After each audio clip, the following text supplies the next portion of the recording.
Praise the lord. మన ప్రభుని రక్షకుని కరుణ సంపన్నుడైన యేసు క్రీస్తు ప్రశస్త నామములో మీ అందరికీ మా హృదయాంతరాలలోంచి శుభములు వందనాలు తెలియజేస్తున్నాం. అందరూ సంతోషంగా ఉన్నారు కదూ? ఈరోజు కూడా యేసయ్య మాట వినడానికి సిద్ధంగా ఉన్నారు కదూ? మనమందరం కూడా ఏక మనసుతో యేసయ్య మాట వింటాం. మనమందరం ప్రార్థన చేసుకొని ఆయన మాట కొరకు కనిపెడదాం. దేవుని మాట మనల్ని బ్రతికిస్తుంది, దేవుని మాట మనల్ని నాటుతుంది, దేవుని మాట కృంగిన స్థితిలోంచి పైకి లేవనెత్తి లెబానోను శిఖరమే నాటుతుంది. కాబట్టి ఆయన మాట శ్రద్ధగా వింటాం. దేవుని సన్నిధిలో మనము ఆయన మాట కొరకు కాచుకొని కూర్చుందాం, ప్రార్థన చేసుకుంటాం. లార్డ్ జీసస్, హల్లెలూయా, హల్లెలూయా, హల్లెలూయా. యేసు మిమ్మల్ని ఆరాధిస్తాం, స్తుతిస్తున్నాం. మీకు మహిమ ఘనత ప్రభావములు ఆరోపిస్తున్నాం. పరలోకపు తండ్రి, మా మధ్యలో సంచరించమని ప్రభువా, అయ్యా స్తోత్రము తండ్రి. ఆయన మీ జీవజల ఊటలను మాలో ఉబక చేయమని తండ్రి. ప్రభువా, మీ పరలోక వర్తమానము తండ్రి మా గుండెల్లో మీరు నాయన ఎగసినట్లు చేయమని ప్రభువా, మీరు కృప చూపి నడిపించి బలపరచమని కూర్చున్నాం. అద్భుతం చేయండి ప్రభువా, ఆశ్చర్య కార్యం చేసి నడిపించండి తండ్రి. శక్తితో నింపండి ప్రభువా, మీ ఆత్మతో నింపండి ప్రభువా, మీ వాత్సల్యంతో నింపి నడిపించండి తండ్రి. మీ ప్రజల హృదయాలను మీరు నింపండి ప్రభువా. స్తోత్రము. తొట్టులైన సైనికులుగా తండ్రి, ఎటువంటి కష్టం వచ్చినా శ్రమ వచ్చినా ఎదుర్పు వచ్చినా ప్రభువా, నిలబడేటువంటి గొప్ప వాక్యమును తండ్రి వారి జీవితంలో కట్టి స్థాపించమని, మీరు అద్భుతం చేయమని, ఆశ్చర్య కార్యం చేసి నడిపించమని యేసు క్రీస్తు శక్తి కలిగిన నామములు అడిగి వేడుకొంచున్నాము తండ్రి. ఆమేన్, ఆమేన్. బైబిల్ నుంచి ఒక వాక్యాన్ని చదువుకుంటాం. మనము చెబుతున్న ప్రతి వాక్యం ప్రతిరోజు కూడా మరి మీకోసం యూట్యూబ్లో పొందుపరచబడింది. దయచేసి వాటిని మీరు స్వతంత్రించుకోండి, ప్రతిరోజు చూడండి. ఒకవేళ టీవీ టైంలో మిస్ అయితే మీరు ఖచ్చితంగా యూట్యూబ్లో చూడొచ్చు. Sister Prasanna YouTube channel subscribe చేసుకోండి. అనేకులకు పరిచయం చేయండి. అనేకులు ఈ వాక్యము చూసి సంతోషించినట్లుగా, తమ జీవితాలు కట్టుకున్నట్లుగా మీరు వారికి సహాయం చేయాలని కోరుతూ ఉన్నాం. దేవుని వాక్యం చదువుకుంటాం. చూడండి, యెషయా గ్రంథం 60 అధ్యాయం 22వ వచనం చదువుకుంటాం. ఇది ఒక గొప్ప వాగ్దానం, దేవుడు మనకిచ్చినటువంటి ఒక శ్రేష్టమైన వాగ్దానం. చదువుదాం అందరూ కూడా. వారిలో ఒంటరి అయిన వాడు 1000 మంది అగును, ఎన్నిక లేనివాడు బలమైన జనమగును. యెహోవానగు నేను తగిన కాలమున ఈ కార్యమును త్వర పెట్టుదును. ప్రైజ్ ది లార్డ్, హల్లెలూయా. వారిలో ఒంటరి అయిన వాడు 1000 మంది అగును. Praise the lord. సో ఎన్నిక లేనివాడు బలమైన జనమగును. ఇక్కడ ఈ వాక్యాన్ని గురించి మీతో చెప్పాలని ఆశపడుతూ ఉన్నాను. ఎన్నిక లేనివాడు బలమైన జనమగును. Praise the Lord. సో ఎన్నిక లేనివాడు అంటే ఏంటిదని అర్థం అంటే, ఈ లోకంలో ప్రజలు కొన్నిసార్లు మనలను ఎన్నిక చేస్తారు. దేవునికి దూరమైనటువంటి కార్యాల్లో, దేవునికి దూరమైన క్రియలు మన ఎన్నిక చేస్తారు. అక్కడ మనలను ప్రమోట్ చేయాలని చూస్తూ ఉంటారు. ఎప్పుడైతే మనము మరి ఈ లోకానుసారమైన వాటికి దూరంగా ఎప్పుడైతే వస్తామో, అక్కడ మనం రిజెక్ట్ చేసుకొని, మన ఎన్నికను కొట్టివేసుకొని, మనకున్నటువంటి వాళ్ళు ఇచ్చిన ఆధిక్యతను కొట్టివేసుకొని, మనము ఎప్పుడైతే ఎన్నిక లేని స్థితిలోకి వస్తామో, ఆ ఎన్నిక లేని స్థితి నుంచి దేవుడు లేవనెత్తి శ్రేష్టమైనటువంటి ఘనమైనటువంటి శాశ్వతమైన స్థితిలోనికి దేవుడు నడిపిస్తాడు. ఈరోజు మీకు యోసేపుని గురించి కొన్ని విషయాలు చెప్పాలని ఆశపడుతున్నాను. చూద్దాం యోసేపు గురించి. యోసేపు యొక్క ఆఖరి దినాల్లో అతడు పలికిన ఆఖరి మాటల గురించి మనం చదువుకుంటాం. ఆదికాండం 50వ అధ్యాయం 25వ వచనం చదువుకుంటాం. దేవుడు నిశ్చయముగా మిమ్మల్ని చూడవచ్చును, అప్పుడు మీరు నా ఎముకలను ఇక్కడ నుండి తీసుకొని పోవలెనని చెప్పి ఇశ్రాయేలు కుమారుల చేత ప్రమాణము చేయించుకొనెను. Praise the Lord, hallelujah. So 110 సంవత్సరాలు బతికాడు ఆయన.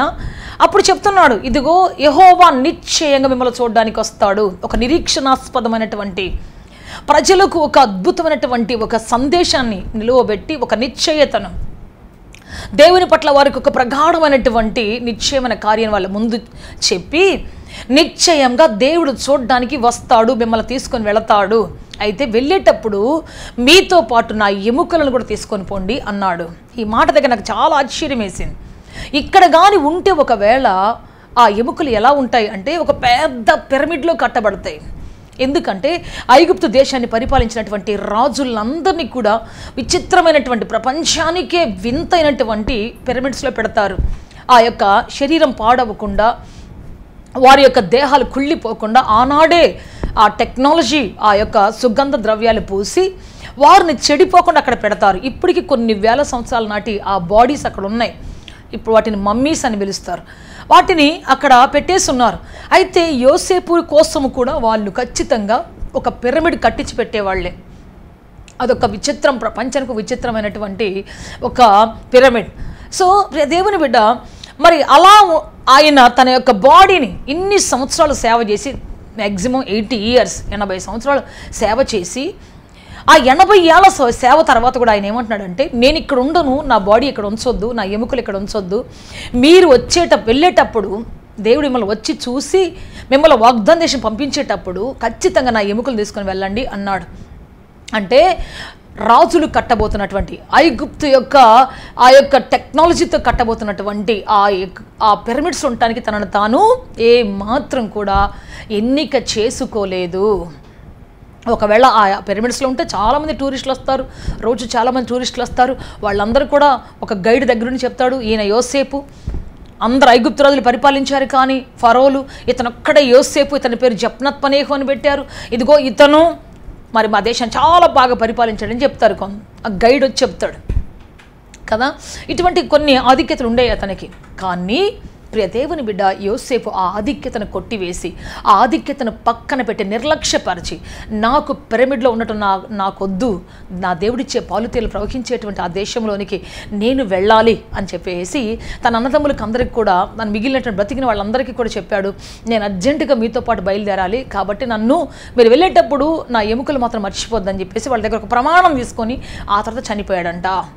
సో ప్రియ దేవుని బిడ్డ, అందరూ అనుకుని ఉంటారు, పిచ్చా నీకేమన్నా అంత పెద్ద సమాధి కడుతుంటే, ఏ నాడు పడిపోయినటువంటి వేల సంవత్సరాల తరబడి ఉన్నటువంటి సమాధి కడతా ఉంటే నీకు అనిపించా, ఎందుకు వద్దంటున్నావు, నీలాంటి పిచ్చోడిని ఎక్కడా చూడలేదయ్యా మేము అని చెప్పి ఉండొచ్చు.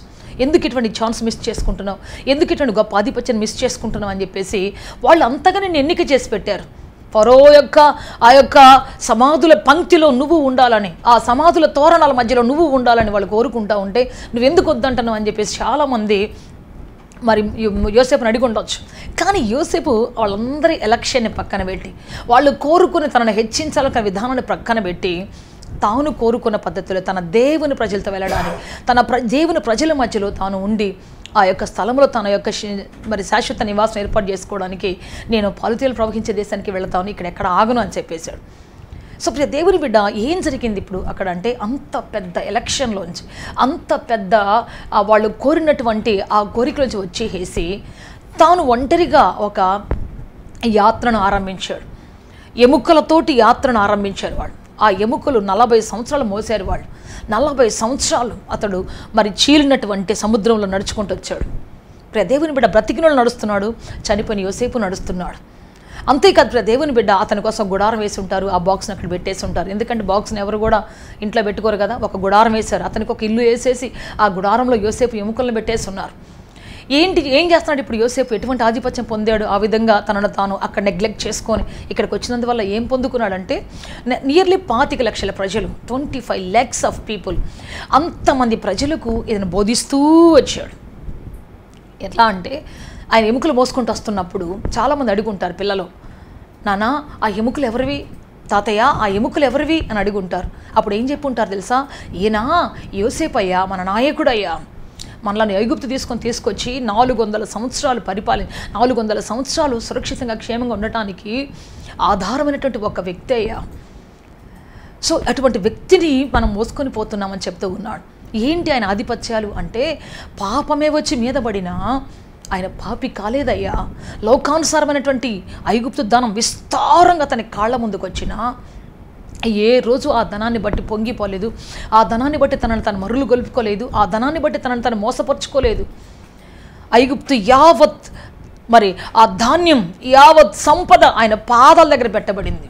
అక్కడ ఉన్నటువంటి రథములు, గుర్రములు, సైన్యం అన్నీ కూడా యోసేపు యొక్క హస్తగతంలో ఉన్నాయి. కానీ ఒక్కరోజు పొంగిపోయింది లేదు, ఒక్కరోజు కూడా దేవుడిని మర్చిపోయింది లేదు, ఒక్కరోజు కూడా తన దేవుని మార్గాన్ని తప్పి తిరిగింది లేదు. నాకు డబ్బు ఉంది, ఇంకా నాకెందుకు అని చెప్పేసి విర్రవిగి బతికింది లేదు. అన్ని కోట్ల మణుగుల ధాన్యం తన ముందున్నా ప్రియ దేవుని బిడ్డ ఎంతో యథార్థంగా నమ్మకంగా పరిపాలించాడు, ఎంతో చాకచక్యంగా పరిపాలించాడు, అద్భుతకరంగా అతను పరిపాలించడం జరిగింది. ప్రైస్తలాడాలే లూయా. ఒక్కరోజు తన ఆధిపత్యం కోసం పోరాడలేదు, ఒక్కరోజు ప్రజలకు అన్యాయం చేసి తనకేదో కట్టుకోవాలని ఆశించలేదు, తనకేదో నిలబెట్టుకోవాలని ఆశించలేదు. తను వెళ్ళేటప్పుడు తనకు ఎముకలు తప్ప, బాక్స్ తప్ప ఏం మిగలలేదు. అంతా వాళ్ళకి ఇచ్చేసి వాళ్ళ జీవితం అంతా వాళ్ళ కోసం త్యాగం చేసి ఎంతో నిరాడంబరంగా ఆయన సేవ చేశాడు. వాళ్ళందరికీ ఎంతో గొప్ప ఇంటెలిజెన్స్ పవర్ తోటి ఆయన వాళ్ళని కట్టి స్థిరపరిచాడు. ఆ 80 సంవత్సరాల యుద్ధాలు లేవు, పోరాటాలు లేవు, ఆ 80 సంవత్సరాల కరువులు లేవు. యోసేపు ఉన్న కాలం అంతా నెమ్మదిగా సమాధానకరంగా సాగింది. ఏ యుద్ధాలు పోరాటాలు లేవు, ఏ కష్టాలు కడగండ్లు లేవు. ఆయన చనిపోయిన తర్వాతనే ఆ తర్వాత కష్టాలు శ్రమలు వచ్చాయి, చివరి దినాలు వచ్చాయి. సో ప్రియ దేవుని బిడ్డ ఆ విధంగా తనున్నంత కాలం తనకి క్షేమాన్ని ఆపాదించుకున్నాడు, తన ప్రజలకి క్షేమాన్ని ఆపాదించుకున్నాడు, తాను పరిపాలిస్తున్నటువంటి ఐగుప్తు ప్రజలకి క్షేమాన్ని ఆపాదించి పెట్టాడు. ఇన్ని రకాలుగా ఆయన పరిపాలించాడు. Praise lord, hallelujah. సో ఈ విధంగా మరి ప్రజలు అడిగినప్పుడు చెప్తూ ఉన్నారు, ఆయన ఎవరనుకుంటున్నావు? మహాక్షమాపణ కలిగినటువంటి వాడు. అన్నదమ్ములు ఆయనను కొట్టి గాయపరిచి హింసించి ఇదిగో నీళ్ళు లేని గుంటలో పడవేస్తే కూడా ఆయన ఒక్క మాట వాళ్ళని అనలేదు, వాళ్ళ మీద కక్ష పెంచుకోలేదు, వాళ్ళ నిలువున అమ్మేసిన వాళ్ళ గురించి ఒక్కరోజు కక్ష పెట్టుకోలేదు. చివరికి వాళ్ళు ఆయన అమ్మేసి ఆయన తండ్రి అంగీని నిలువున చీల్చి తండ్రి ఇచ్చిన అంగీని దాని రక్తంలో ఉంచి తీసుకొని పోయి బ్రతికుండగానే చచ్చిపోయాడని ముద్ర వేస్తే కూడా ఏం బాధపడలేదు. అయితే ఆ యొక్క 13 సంవత్సరాల తర్వాత ఐగుప్తు దేశాల్లోకి తన అన్నదమ్ములు వచ్చారు. తాను అధికారి అయిన తర్వాత, ప్రధాని అయిన తర్వాత వచ్చారు. వస్తే అన్నల మీద కక్ష తీర్చుకోలేదు, అన్నల మీద పగ తీర్చుకోలేదు, కక్ష పెంచుకోలేదు. వాళ్ళని చంపే అధికారం ఉంది, వాళ్ళని బంధించే అధికారం ఉంది, కారాగారాలు పెట్టే గొప్ప అధికారం ఉంది. ఎందుకంటే యోసేపు ఏం చెబితే అక్కడ వాళ్ళు ఇమీడియట్గా చేయడానికి ఇష్టపడుతూ ఉన్నారు. వెంటనే యోసేపు ఏం ఆర్డర్ వేసినా సరే దాన్ని చేయడానికి సిద్ధంగా ఉన్నారు. ఐగుప్తు లాంటి మహా గవర్నమెంట్ ఆయన వెనకాల ఉంది. ఆయన కనుసన్నల్లో కొన్ని వేల మంది, లక్షల మంది సైనికులు ఉన్నారు, గుర్రాలు, రథాలు ఉన్నాయి, అన్ని ఆస్తుపాస్తులు ఉన్నాయి. ఇంత ఆధిపత్యం ఉండి రాజు కంటే హయ్యర్ లెవెల్లో ఉండి కూడా తన అన్నలు చక్కగా నిలబడితే శిక్షించేటువంటి హక్కు ఉండి కూడా శిక్షించలేదు. మంచి భోజనం పెట్టి విందు భోజనం చేసి వాళ్ళకి రూకలు తీసుకోకుండా భోజన పదార్థాలు పంపించి వాళ్ళని ఎంతో క్షేమంగా పంపించాడు, సురక్షితంగా పంపించాడు, వాళ్ళని ఎంతో ప్రేమించాడు, వాళ్ళ కోసం కన్నీరు కార్చాడు. ఇంత క్షమాపణ కలిగినటువంటి వాడు. ప్రైజ్ లార్డ్, హల్లెలూయా. పోతీఫర్ భార్య అతని మీద పడి అతని యొక్క సాక్ష్యాన్ని పోగొట్టాలని, అతని బతుకుని నాశనం చేయాలని చూస్తే ఆమె మీద కూడా కక్ష కట్టలేదు. ఆమె బ్రతికినంతకాలం ఆయన అక్కడే ఉన్నాడు. ఆయన కంటే ఆమె ముందే చనిపోయి ఉంటారు, చాలా పెద్దది కాబట్టి. కానీ ఇప్పుడు దేవుని బిడ్డ ఒక్కరోజు పగ తీర్చుకోలేదు. తనను జైల్లో పెట్టినట్టు వాళ్ళ మీద, తన మీద చెడ్డ సాక్షి చెప్పి అబద్ధ సాక్షి చెప్పినటువంటి వాళ్ళందరికీ రోజు భోజనం ఇస్తూనే ఉన్నాడు, వాళ్ళందరికీ ధాన్యాలు పంపిస్తున్నాడు. ఇదిగో ఈ ధాన్యపు బస్తా పోతీఫర్ ఇంటికి అనగానే ఆయన గుండె కలుక్కుమని ఉంటుంది. పోతీఫర్ ఇల్లు గుర్తు రాగానే తన బానిసత్వం, తను ఈడ్చుకొని పోయిన అనుభవం, తన మీద నింద మోపిన అనుభవం, తనను కొట్టు ఈడ్చుకుంటూ వచ్చిన అనుభవం, తన మీద చెయ్యి వేయాలని చూసినటువంటి ఆమె, ఆ కళ్ళల్లో ఉన్నటువంటి ఆ పాపపు ఆకాంక్ష కనపడి ఉంటుంది అతనికి. అంతేకాదు ప్రియ దేవుని బిడ్డ, లేని వాటిని ఉన్నట్టుగా, చెయ్యని వాటిని చేసినట్టుగా అబద్ధం చెప్తూ ఉంటే, అందరిని తీసుకొచ్చి అబద్ధ సాక్ష్యం పలికిస్తూ ఉంటే, ఆ రోజు తను పడిన ఉద్వేగం, తను పడినటువంటి ఆ బాధ, యాతన, తన కడుపులో రగిలిన బాధ, నిప్పు ఆయనకు తెలుసు. అయినా సరే ఏం చేస్తున్నాడు? ప్రతిరోజు చెప్పండి, వాళ్ళకి ధాన్యం కొలిసి పంపిస్తూనే ఉన్నాడు, నెల ధాన్యం పంపిస్తూనే ఉన్నాడు, పోతీఫర్ గృహానికి మరి పంపిస్తూనే ఉన్నాడు. ఒక్కరోజు కూడా ఆయన వాళ్ళను శిక్షించింది లేదు. నీ భార్య నన్ను ఎంత ఘోరమైన పని చేసింది, నీ భార్య నా బ్రతుకుని ఇలా పాడు చేసింది కాబట్టి నేను నీకు ధాన్యం ఇవ్వనని చెప్పలేదు. ఆయన బ్రతుకున్నంతకాలం వాళ్ళ ఇంటికి ధాన్యం పంపిస్తూనే ఉన్నాడు, పోషిస్తూనే ఉన్నాడు. సో ఇంతటి క్షమాపణ కలిగినటువంటి వాడు ప్రియ దేవుని బిడ్డ. అంతేకాదు, మరి ఎంతటి శ్రమలు వచ్చినా, దుఃఖం వచ్చినా, ఆ దేశంలో ఉన్నటువంటి అందరూ ఒక పక్క అయి, యోసేపు ఒక్కడే ఒక పక్క అయినా ధైర్యం చడలేదు, అధైర్యపడలేదు. నా దేవుడు ఉన్నాడు, నన్ను ధైర్యపరుస్తాడు, నా దేవుడు ఉన్నాడు, నన్ను ఒకరోజు విడిపిస్తాడు, నా యథార్థతను బయటకు తీసుకొస్తాడు, నా నమ్మకత్వాన్ని బయటకు తీసుకొస్తాడు ఖచ్చితంగా అని చెప్పేసి దేవుని మీదనే ఆశ పెట్టుకున్నాడు, దేవుని మీదే కనిపెట్టుకొని కూర్చున్నాడు తప్ప దేవుని బిడ్డ ఒక్క నిందించలే, ఒక్క అవమానపరచలేదు, ఒక్కరి గురించి చెడ్డగా మాట్లాడలేదు. సో ఈ విధంగా తన జీవితం అద్భుతంగా సాగింది, ఆశ్చర్యకరంగా సాగింది. Praise lord, hallelujah. సో ఇతని లైఫ్ని గురించి కథలుగా ఎన్ని సంవత్సరాలు తెలుసా? 40 సంవత్సరాలు చెప్పుకుంటూ వెళ్తూనే ఉన్నారు. కష్టం వచ్చినప్పుడు, శ్రమ వచ్చినప్పుడు కొద్దిమంది అయినా మరి ధైర్యం నిలబడ్డారు, కొద్దిమంది అయినా వాగ్దాన దేశాన్ని చేరారంటే కారణం ఏంటో తెలుసా? యోసేపు ప్రసంగాల వలన, యోసేపును గూర్చినటువంటి ప్రసంగాలు, ఆ ఎముకలు చచ్చిపోయి బ్రతికున్న వారికి బోధ చేస్తూ ఉన్నాయి, బ్రతికున్న వారిని ఉత్తేజపరుస్తున్నాయి, బ్రతికున్న వారికి నిరీక్షణ కలిగిస్తున్నాయి, బ్రతికున్న వారిని లేవనెత్తుతున్నాయి, బ్రతికున్న వారిని ఆ యొక్క ఎముకలు బలపరుస్తున్నాయి, బ్రతికున్న వారిని ముందుకు తీసుకొని పోతూ ఉన్నాయి. Praise the Lord, hallelujah, hallelujah. Yes ప్రియ దేవుని బిడ్డ, ఈ విధంగా ఈ 40 సంవత్సరాలు ఎముకలు బోధిస్తూనే ఉన్నాయి. దాదాపు 25 లక్షల మంది బోధ వింటూ వెళ్తూనే ఉన్నారు. మధ్యలో అనేక మంది ఆకులు రాళ్ళట్టు రాలిపోయారు, వారి అతిక్రమాన్ని బట్టి, వారి తిరుగుబాటును బట్టి. కానీ చనిపోయినటువంటి యోసేపు బాక్స్ మాత్రం, ఆ ఎముకలు మాత్రం క్షేమంగా వాగ్దాన దేశానికి చేరాయండి. ఎక్కడవి మర్చిపోబడలేదు, ఎక్కడ త్రోసివేయలేదు, ఒక్కళ్ళ సణుక్కోలేదు. అన్నం తక్కువైతే సణుక్కున్నారు, నీళ్లు తక్కువైతే సణుక్కున్నారు, మాంసం లేకపోతే సణుక్కున్నారు. కానీ యోసేపు ఎముకలు మోయాల్సి వచ్చినప్పుడు పోటీపడి మోశారు. పోటీతో మోసుకుంటూ వచ్చారు, రోజులు తరబడి భుజాల మీద మోసుకుంటూ వచ్చారు ఆ బాక్స్ని. సో ప్రియ దేవుని బిడ్డ, ఎవరికిష్టం ఆ దుర్గంధభరితమైన దాన్ని మొయ్యాలంటే ఎవరికిష్టం? కానీ మోసుకుంటూ వచ్చారు, ఆ భారాన్ని మోసుకుంటూ వచ్చారు. సో ఎవరు సణుక్కోలేదు, కొనుక్కోలేదు. ప్రియ దేవుని బిడ్డ, ఎన్నో యుద్ధాలు జరిగాయి, పోరాటాలు జరిగాయి, ఎంతోమంది నేల కొరిగారు, విషసర్పాల దాడి జరిగింది, ఎంతోమంది అక్కడక్కడ చనిపోయారు, వ్యతిరేకులు లేచారు అనేక మంది. మోషేకి అహరోనికి విరుద్ధంగా లేచి వ్యక్తిగత పోరాటాలు జరిగాయి, స్వజనుల మధ్యలో పోరాటాలు జరిగాయి. అయినా సరే ప్రియ దేవుడు, ఒక్కరోజు కూడా ఈ బాక్స్కి మాత్రం ఎటువంటి అపాయం జరగలేదు. యోసేపు అన్న ఎముకలు ఉన్నటువంటి ఆ బాక్స్ మాత్రం ఏ అపాయం జరగలేదు. ఆయన బోధిస్తూనే ఉన్నాడు, వ్యతిరేకమైన ప్రజలకు మధ్యలో బోధ చేస్తూనే ఉన్నాడు, వ్యతిరేకమైన ప్రజలకు మధ్యలో మరి ఆయన యొక్క జీవితాన్ని గుర్చినటువంటి రకరకాల అంచెలంచెలుగా ఆయనకున్నటువంటి ఆ యొక్క పరిశుద్ధ లక్షణాల గురించి బోధిస్తూనే ఉన్నారు. సో ఇంతమంది జనం చేరారంటే మ్యాక్సిమం మొదటి దేవుడు కారణమైతే, రెండోది యోసేపు కారణం. ఈ యోసేపు ఎముకలే వాళ్ళని ఛాలెంజెస్ నడిపిస్తున్నాయి, వాళ్ళని పరిశుద్ధతలు నడిపిస్తున్నాయి, రోషములకు నడిపిస్తున్నాయి.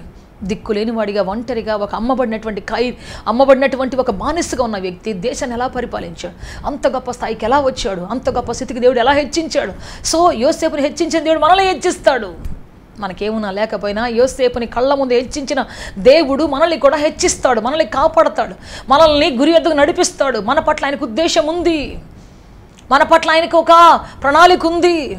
ఆయన ఎన్ని పరిస్థితులు వచ్చినా, చీకట్లు వచ్చినా, సంఖ్యలు వచ్చినా, ఎటువంటి శత్రువులు వ్యతిరేకం వచ్చినా, ఎటువంటి పరిస్థితులు వ్యతిరేకం వచ్చినా, దేవుడు తన చిత్తం నెరవేర్చేదాకా ఆయన చేతులు త్వరపడి పని చేస్తున్నాయి తప్ప ఒక్కరోజు పని చేయకుండా కూర్చోలేదు.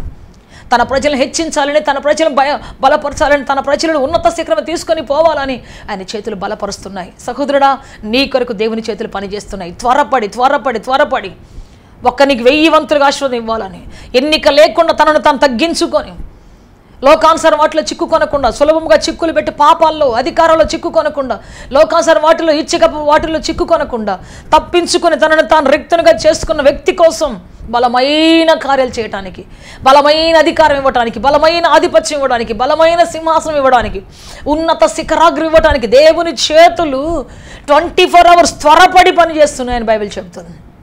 నీ కోసం ఎవరు పనిచేసినా చేయకపోయినా దేవుని హస్తాలు నీ కోసం పనిచేస్తున్నాయి. ఒకానొక దినమును చూస్తావు, ఉన్నత శిఖరాన్ని చూస్తావు, గొప్ప స్థితిని చూస్తావు. తృణీకరించబడిన నీవు దేవుని కోసం మరి త్యాగం కలిగి బ్రతుకుతున్నాడు. నిన్ను దేవుడు మర్చిపోవడానికి అన్యాయస్తుడు కాడు. దేవుని కోసం అన్ని త్యజించుకొని బ్రతుకుతున్నాడు. నిన్ను హెచ్చించుకుండా ఆయన ఒక్కరోజు ఉండడండి. నీకోసం ఎన్నో తలాంతులు ఇవ్వబోతున్నాడు.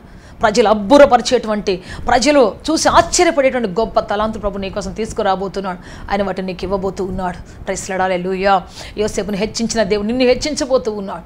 ఈ లోకంలో ఒకవేళ మనుషులు నిన్ను దేవుని దగ్గర నుంచి దూరం చేయడానికి ఆదివారం రోజే పని, ఆదివారం రోజే సంపద, ఆదివారం రోజే ఏదో మరి వాటిని నిన్ను దేవుని సన్నిధికి వెళ్ళకుండా చేస్తూ ఉన్నారేమో. ప్రియ దేవుని బిడ్డ, దేవుని సన్నిధికి రాకుండా నేను బిజీ చేసి ఏదో ఉన్నత స్థానం ఇచ్చినట్టే ఇచ్చి నీ జీవితాన్ని దేవుని దగ్గర నుంచి తీసుకొని వెళ్ళిపోయారేమో. ఒక సహోదరుడు చెప్తున్నాడు, సిస్టర్ నాకు చాలా టాలెంట్స్ ఉన్నాయి, దేవుడు నాకు చాలా టాలెంట్స్ ఇచ్చాడు, అంతేకాదు రేపు ఏం జరుగుతుందో చెప్తాడు దేవుడు. కానీ నేను ఒక ప్రదేశంలో పనికి చేరాను, ఆ రోజు నుంచి ఈ రోజు వరకు తీరిక లేదు నాకు. దేవుని సంఘాన్ని కూడా విడిచిపెట్టి తిరిగేంత బిజీ అయిపోయాను. ఒకప్పుడు నేను ఎంతో గొప్ప విశ్వాసిని, ఎంతోమంది నడిపించాను. కానీ ఒక చోట నాకు ఒక గొప్ప పోస్టింగ్ ఇచ్చారు. ఒక హోటల్లో పని చేస్తాను, ఆ హోటల్లో గొప్ప పోస్టింగ్ ఇచ్చారు. సో నువ్వు దీనికి సరిపోతావు, నువ్వు సమర్థుడు అని ఇచ్చారు. ఇక అంతే, అదే నాకు సరిపోతుంది. వాళ్ళు పొగిడారు, ఇచ్చారు, ఇక ఏంటో వాళ్ళకి ఏదో న్యాయం చేయాలి ఉద్దేశంతో దేవునికి అన్యాయం చేస్తూ వచ్చాను. ఆదివారం కూడా వెళ్తూ వచ్చాను. ఒకవేళ నేను చర్చికి లేట్ అయితే మళ్ళీ వీళ్ళకి నేను సరిగ్గా సమాధానం చెప్పలేము, నా యొక్క మరి దెబ్బతినిపోద్దేమో నా ప్రఖ్యాత అని చెప్పేసి నేను చర్చికే వెళ్ళకుండా మానేసి ఈ హోటల్ మీదే బతుకుతున్నాను. చివరికి ఆ బీజం, ఆ పొయ్యి చల్లారిపోయి, ఆ మంట చల్లారిపోయి, ఆ బీజం మొలకెత్తకుండా ఆగిపోయి ఇప్పుడు నా జీవితం అంతా చీకటి, భయం, ఆందోళన, ఏం జరుగుతుందో, నా పిల్లలకి ఏం జరుగుతుందో, నాకేం జరుగుతుందో అనేటువంటి ఒక అధైర్యం నన్ను చుట్టుముట్టింది. కష్టాలు, శ్రమలు, వ్యాధులు, తెలియని వ్యాధులు, రాత్రిపూట నా భార్య ఎముకల్ని పిండేసినట్టు నొప్పి, బాధ, ఇవన్నీ చూసినప్పుడు నాకు అనిపిస్తుంది, అయ్యో ఎందుకు దేవుని సన్నిధిని విడిచిపెట్టాను, మనుషుల కోసం ఎందుకు బయటకు వచ్చాను, ఆ ఉన్నత స్థానాన్ని కోరుకొని ఎందుకు వెళ్ళాను, దేవునికి అందనంత దూరం ఎందుకు వెళ్ళాను. ఎప్పుడు కొన్ని ఒకటి గుర్తుపెట్టుకు, దేవునికి అందనంత దూరంలో, దేవునికి అందనంత బిజీలో ఉన్నావంటే నువ్వు చాలా డేంజరస్ ప్లేస్లో ఉన్నావని అర్థం. సాతానికి త్రోసివేయడం సిద్ధంగా ఉన్నాడని అర్థం. యేసు ప్రభుని కూడా ఉన్నత శిఖరాన్ని తీసుకొని పోయి గొప్ప శిఖరం మీద ఎక్కి చేయమని తెలుసా, దూకో అనింది. మనల్ని కూడా ఎత్తుగా తీసుకొని పోయినట్టే పోతాడు సాతాను. తర్వాత దూకు అంటాడు. నెక్స్ట్ స్టెప్ ఏంటయ్యా? నువ్వు ఉన్నత శిఖరానికి వెళ్ళిన తర్వాత అంటే ఇక దూకే పనే నెక్స్ట్ స్టెప్. అక్కడ స్థిరపడు, అక్కడ వర్ధిల్లు అనేది సెక్షన్ లేదు. ఇంకా స్థిరపట్టాలు వర్ధిల్లటాలు సాతాను దగ్గర లేవు. ఎక్కటం, కింద పడిపోవటం, మనల్ని మనం చంపుకోవటం, మనల్ని మనం నష్టం చేసుకోవడం, లేకపోతే సాతాను చేత త్రోయబడటం, ఇది మనకు అక్కడ జరిగే పని. అందుకే చెప్తాను ప్రియ దేవుని బిడ్డ, దేవునికి విరుద్ధమైన స్థలాల్లో, దేవునికి విరుద్ధమైనటువంటి ప్రదేశాల్లో ఎంత గొప్ప జాబ్ నీకు ఇచ్చినా, ఎంత ఉన్నత శిఖరం నీకు ఇచ్చినా, ఎటువంటి ప్రమోషన్ నీకు ఇచ్చినా నువ్వు ఆలోచించాలి, జాగ్రత్త పడాలి. ఒకవేళ దేవునికి అందనంత దూరం, దేవునికి అందనంత బిజీలో నువ్వు ఉన్నావు అంటే ఖచ్చితంగా సాతాను చేతిలో ఉన్నత శిఖరం నీవు ఉన్నావు. ఒక రోజున అంటది, ఇక నీ బ్రతుకు వేస్ట్, దూకి చచ్చిపో, నీ బ్రతుకు ఇక లేదు సాతాను చెప్తుంది. కానీ దేవుడైతే నిన్ను గ్రాడ్యువల్గా తీసుకొని పోతాడు, ఉన్నత శిఖరాగ్రమే తీసుకొని పోతాడు. ఎవరికి అందనంత ఎత్తులో తీసుకొని పోయి అక్కడ నిలబెడతాడు, స్థిరపరుస్తాడు ఆయన. నీ ఫేమ్ని, నీ ఖ్యాతిని, మంచి పేరునిచ్చి, ఖ్యాతినిచ్చి, ఘనతను ఇచ్చి నిన్ను ఉన్నత శిఖరం మీద స్థాపిస్తాడు ఆయన, అద్భుతం చేస్తాడు. అందుకే చెప్తాను ప్రియ దేవుని బిడ్డ, ఈ లోకల మనుషుని ఎన్నిక చేసి ఈ స్థానంలో నువ్వైతే సరిపోతావు, ఈ ప్రదేశంలో నువ్వైతే సరిపోతావు, ఈ పనులు నువ్వైతే అబ్బా సూపర్ అని చెప్తారు చాలామంది. కరెక్ట్గా ఎక్కడ అంటే దేవుని దగ్గర రాకున్నటువంటి ఒక భయంకరమైన స్థానంలో నిలబెడతారు. జాగ్రత్త, సులభముగా చిక్కులు పెట్టు పాపము అనేటువంటి ఆ ఉరుల్లోంచి, వడిలో నుంచి నువ్వు రావటం, నిన్ను తగ్గించుకొని నువ్వు ఆ ఎన్నికల నుంచి బయటికి రావటం దేవుని చిత్తం. అందుకే ప్రియ సహోదరుడా, సహోదరి, నీ జీవితంలో మనుషులు ఇచ్చేటువంటి ఆధిపత్యం, మనుషులు ఇచ్చే అధికారం, మనుషులు ఇచ్చేటువంటి ఉన్నత శిఖరం, ఇవన్నీ కూడా పోవాలి నీ జీవితంలోంచి. అప్పుడు నువ్వు ఎన్నిక చేయబడుతుంది దేవునిలోనికి. సో యోసేపు తన ఎముకలను ఒక పిరమిడ్లో, ప్రపంచమంతా విచిత్రంగా చూసేటువంటి, ప్రపంచ వింతల్లోనే ఒక వింతగున్నటువంటి ఆ పిరమిడ్లో ఉండటానికి ఇష్టపడకుండా వచ్చాడు. కాబట్టి దేవుడు అతని కోసం సముద్రాలు చీల్చాడు, అతని కోసం నెమ్మదినిచ్చాడు. దేవుడు సురక్షితంగా, క్షేమంగా అతని ఎముకలను కూడా తీసుకొచ్చి వాగ్దాన దేశాన్ని చేర్చి అక్కడ పితరులతో చేర్చుకున్నాడు. అంతేకాదు ప్రతిరోజు 25 లక్షల మంది సంఘముగా ఉన్నటువంటి దానికి బోధిస్తూ వచ్చాడు. 25 లక్షల మంది సంఘముగా కూడి ఉంటే వాళ్ళందరికీ బోధిస్తున్నాడు. అడవుల్లో, ఎడారుల్లో, లోయల్లో, కొండల్లో, యుద్ధ వాతావరణంలో, వ్యతిరేక దినాల్లో, అడ్డుగోడల మధ్యలో బ్రతుకుతున్నటువంటి ఇజ్రాయెల్ అందరికీ కూడా ఆయన బోధ చేస్తూ వచ్చాడు. ఇజ్రాయెల్ అందరికీ కూడా దేవుడు గొప్పవాడని, శక్తిమంతుడని, హెచ్చించే దేవుడని, ఎన్ని కష్టాలు వచ్చినా లేవనెత్తే దేవుడని, ఎన్ని శ్రమలు వచ్చినా శత్రువుని మించిన అధికమైన జ్ఞానం ఇచ్చే దేవుడని, అధికమైన కృప ఇచ్చే దేవుడని. ప్రియ దేవుని బిడ్డ, దేవుడు యోసేపు లైఫ్లోంచి వాళ్ళకి బోధిస్తూ వచ్చాడు. యోసేపు లైఫ్లోంచి కథలుగా చెప్తుంటే వాళ్ళందరూ ఆసక్తికరంగా వింటూ, సోలిపోయినప్పుడల్లా యోసేపు గుర్తొస్తాడు, అందరు లేచి మళ్ళీ బయలుదేరుతారు. సోలిపోయినప్పుడల్లా యోసేపు యొక్క గుడారం గుర్తొస్తుంది, ఆ బాక్స్ గుర్తొస్తుంది, మళ్ళీ లేచి బయలుదేరుతారు. సో ఈ విధంగా ప్రియ దేవుని బిడ్డ 40 సంవత్సరాలు ప్రయాణం చేశారు వాళ్ళు. 40 సంవత్సరాలు. మరి మోషే నాయకత్వం మారిపోయింది, మళ్ళీ యెహోషువ నాయకత్వం వచ్చింది. అక్కడ 2 నాయకత్వాల మధ్యలో కూడా చెక్కు చెదరనటువంటి విధంగా దేవుడు అతన్ని నడిపించుకుంటూ తీసుకుని వెళ్ళాడు. ప్రైజ్ ది లార్డ్, హల్లెలూయా, హల్లెలూయా. ప్రభుత్వాలు మారినా యోసేపు ఎముకల ఆ యొక్క శక్తి, సామర్థ్యం మారలేదండి. దేవుడు తీసుకొని వెళ్ళి అక్కడ ఆయన్ని సమాధి చేసి పితరులను ప్రదేశంలో పెట్టాడు. Praise the Lord, hallelujah.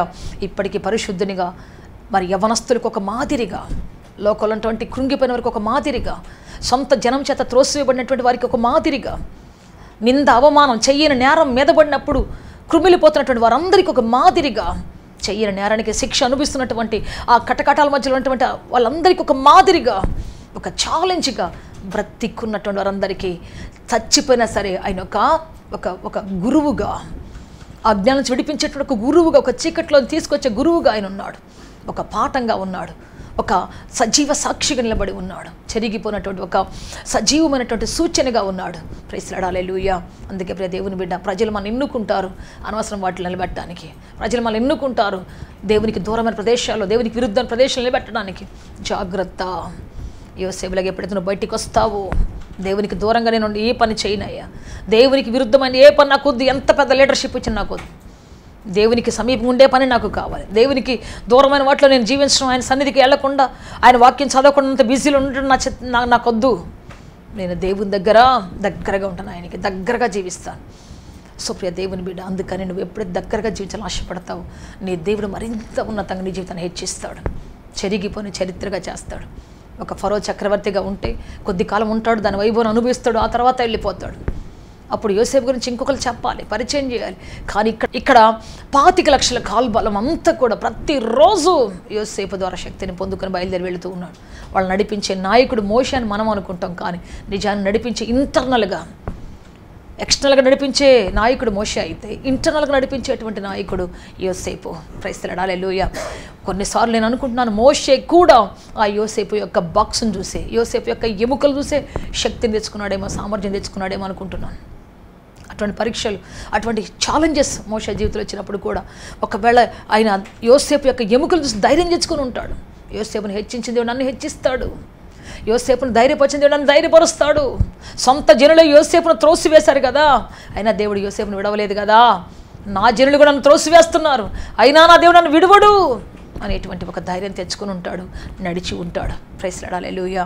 So యోసేపును రక్షించిన దేవుడు, ఉన్నత స్థితికి హెచ్చించిన దేవుడు నీకు ఉన్నాడు, నిన్ను హెచ్చిస్తాడు, నిన్ను బలపరుస్తాడు, నీకు ఉన్నత శిఖరం ఇస్తాడు. సో ధైర్యం తెచ్చుకో సహోదరుడా, ధైర్యం తెచ్చుకో సహోదరి. ప్రభువుని నడిపించబోతున్నాడు, ఆదరించబోతున్నాడు, అద్భుత కార్యం చేయబోతున్నాడు. ప్రార్థన చేసుకుంటాం తలలు వంచి. లార్డ్ జీసస్, హల్లెలూయా, హల్లెలూయా, హల్లెలూయా. పరిశుద్ధాత్మదేవ మిమ్మల్ని ఆరాధిస్తాం, స్తుతిస్తున్నాం. మీకు మహిమ, ఘనత, ప్రభావములు ఆరోపిస్తున్నాం. పరలోకపు తండ్రి దగ్గర రమ్మని మీ కాళ్ళు పట్టుకొని బతిలాడుతున్న సాయం చేయండి. పరిశుద్ధాత్మదేవ, ఇది మీ సమయం. పరలోకపు తండ్రి, ఇది మీ సమయం. మహిమగల తండ్రి, మీ సమయము నాయన. మీ ప్రజలు ఎంతమంది కృంగిపోయి ఉన్నారు ప్రభు, బలహీన పడి ఉన్నారు ప్రభు, అనవసరం వాటిలో చిక్కుకొని ప్రభు, నీకు దూరమైన పరిస్థితుల మధ్యలో చిక్కుకొని ప్రభు, వేసారిపోయి తండ్రి, భయా బలహీన పడిపోయి తండ్రి ఎంతమంది ఉన్నారు ప్రభు. అనవసరం ఉద్యమాల్లో చేరి, అనవసరం వాటిలో చేరి, అనవసరం ప్రజలతో చేరి తమ యొక్క సేవా బీజాన్ని పోగొట్టుకున్నటువంటి వారు, తమలో ఉన్నటువంటి రోషాన్ని పోగొట్టుకున్నటువంటి వాళ్ళు ప్రభు, తమ విశ్వాస జీవితాన్ని పోగొట్టుకుని భ్రష్టులైనటువంటి వాళ్ళు అనేక మంది సమాజంలో కనబడుతున్నారు తండ్రి. అటువంటి వారిని విడిపించండి, అటువంటి వారిని సంరక్షించండి, అటువంటి వారిని మీ కృపతో జీవంతో నింపండి, అటువంటి వారిని మీరు నిలబెట్టండి, బ్రతికించండి అయ్యా. అటువంటి వారి దైత్యమును ఆశీర్వదించమని, మీరు అద్భుత కార్యం చేసి నడిపించమని, ఆశీర్వాదంతో జీవంతో కృపతో నింపమని, బలపరచమని యేసుక్రీస్తు శక్తి కలిగిన నామములో అడిగి వేడుకొంచున్నాము తండ్రి. Amen, amen. May God bless you all. దేవుడిగా దీవించి ఆశీర్వదించి ఉన్నతంగా ఫలభర్తం మార్చునుగాక, అధికార పీఠం మీద కూర్చుండబెట్టి ఉన్నత సహాయకుడుగా చేయునుగాక, నడిపించునుగాక. ఆమేన్, ఆమేన్. ఆత్మతో సత్యముతో ఆరాధించాలని ఆశిస్తున్నారా? యేసయ్యను గూర్చి మరింత లోతుగా తెలుసుకోవాలని అన్వేషిస్తున్నారా? శ్రమల, వేదనల, గొడ్రాలితనమా, నిరుద్యోగమా, ఓటమియా, సమస్య ఏదైనా జవాబు మాత్రం యేసులోనే. మీ సమస్యల కొరకు ప్రార్థించుటకు మా ప్రయత్న ద్వారములు ఎల్ల వేళలా తెరవబడే ఉంటాయి. వివరములకు మా చిరునామా హోలీ ప్యారడైజ్, కేహెచ్ వాడ, నవాబ్పేట, నెల్లూరు, ఆంధ్రప్రదేశ్, ఇండియా. మా ఫోన్ నంబర్లు 92478076